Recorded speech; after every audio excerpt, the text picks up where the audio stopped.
Greetings to all of you that are here.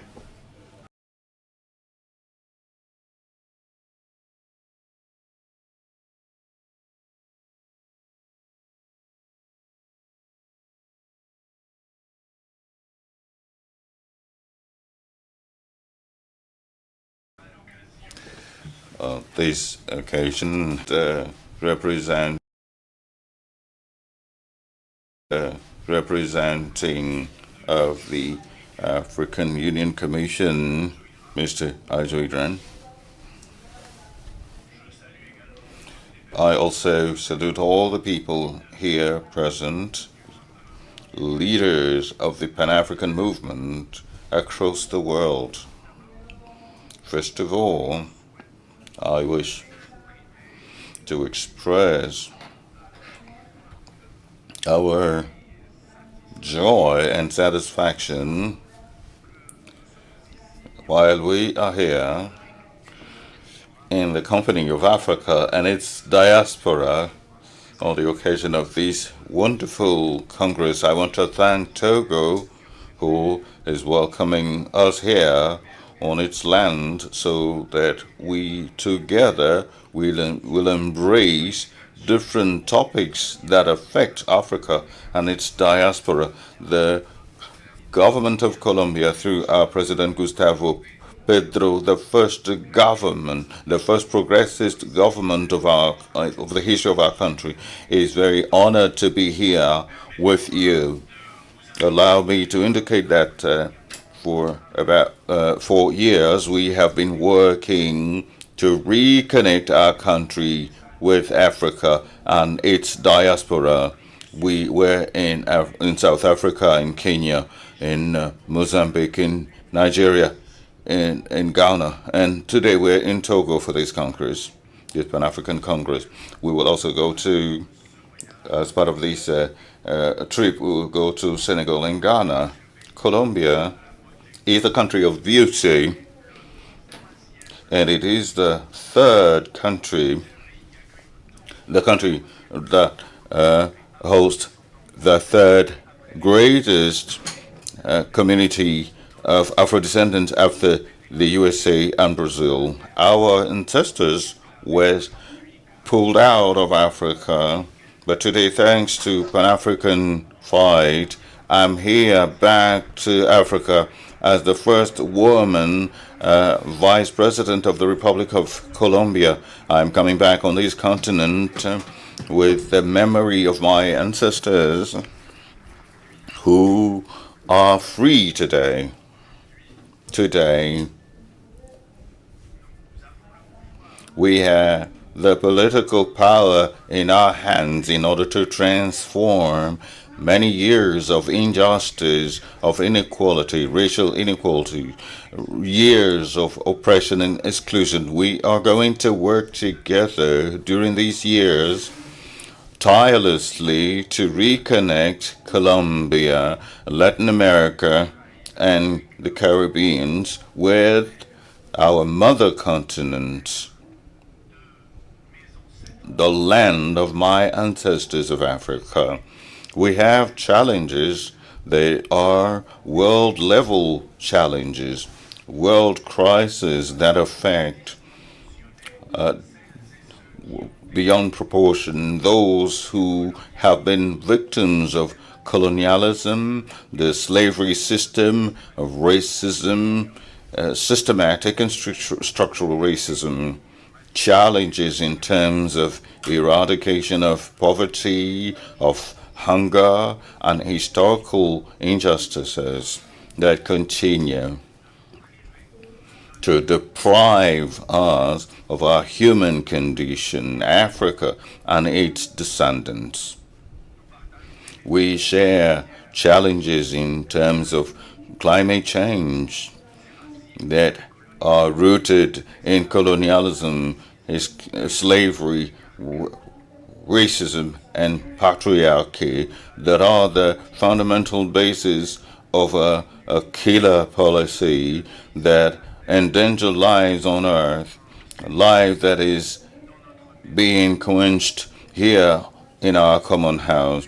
These shared challenges of climate change is, however, felt by we that are suffering major losses, we Africans and people of African descent and people that are the indigenes of America.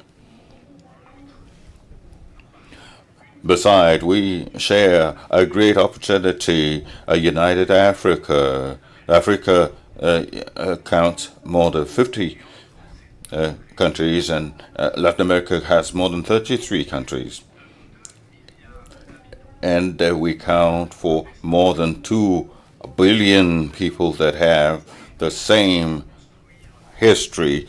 Here we are to join hands together to build a future for Pan-Africanism. And these involve the United Nations, and we represent within this institution 24% of the world population. Unfortunately, our leaders have not fully understood that South-South cooperation is a major hallmark on our way, and that needs to be reinforced. Coming from Colombia all the way to Togo, to go to any other African country from Colombia requires more than 50 hours of traveling. Meanwhile, colonialism can go through direct routes to concentrate wealth in their hands, but today I need more than 50 hours. I was able to come with a government flight, so with a direct flight, only 12 hours were necessary. So it is paramount that we connect our people and reduce distances that separate us. It is unbelievable that we will not have more direct combinations and links among our countries. I am here supported by a delegation of business owners who are women of African descent, and when we invited them to join our delegation to follow us here in Africa, they told me that after having received the call, they could not sleep anymore because they were so excited knowing that they can visit their motherland. I also felt that joy anytime that I step on the African soil. I feel honored. I feel that our families whose links were broken by colonialism and slavery, that is the major job of Pan-Africanism. Historical reparation has to go through the reconnection of families that have been torn apart, meaning that the African continent and the diaspora of African descent. And this reconnection goes to the understanding that between Latin America, Caribbean, and Africa, we are the keepers of the lungs that give life to the whole world, the Congo and the Amazonia. It is therefore important to acknowledge that on our soils, we have the required tools to put an end to hunger that is claiming millions of lives of children and adults across the world. We have the richest and the more fertile lands across the world. It's a huge opportunity, and Pan-Africanism must get hold of that opportunity.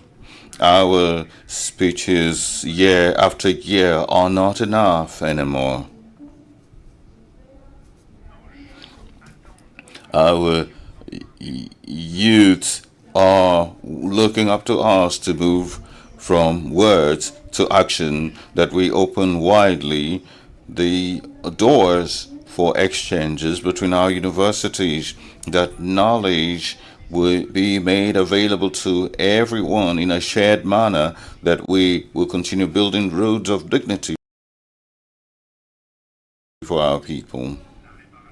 Reparation, the historical reparation,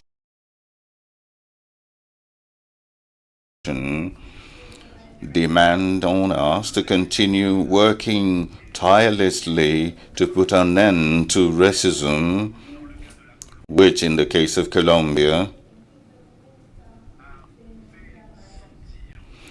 has made Afro-descendants to feel that they have no roots, they have no origin, that they should be afraid, they should be ashamed of their African heritage. But I can say today that I am a woman of African descent, and we're going to work together to restore our dignity. I can tell you, I can proudly tell you that the people will never give up. Thank you very much.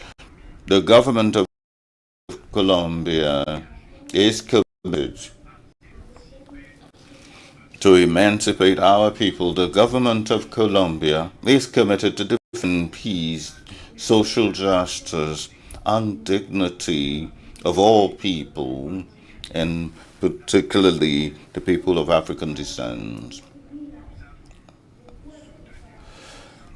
That's why we have supported within the United Nations a series of efforts so that the UN system would formally understand and know African descent as such. We're going to work together for the acknowledgement of women and young ladies of African descent in order to support life, but also to preserve our identity, our cultural identity. We will continue working so that Africa, Latin America, and the Caribbeans will be united and speak with the same voice. And we are working to organize in March next year a forum, a high-level forum between Latin America, the Caribbean, and Africa. That job is led by Colombia as a country in chairing the community of Caribbean and Latin American countries, and we are going to put our efforts so that this major meeting of March next year will be a historical gathering. Thank you very much for welcoming us here. We will continue working until dignity become a reality for all.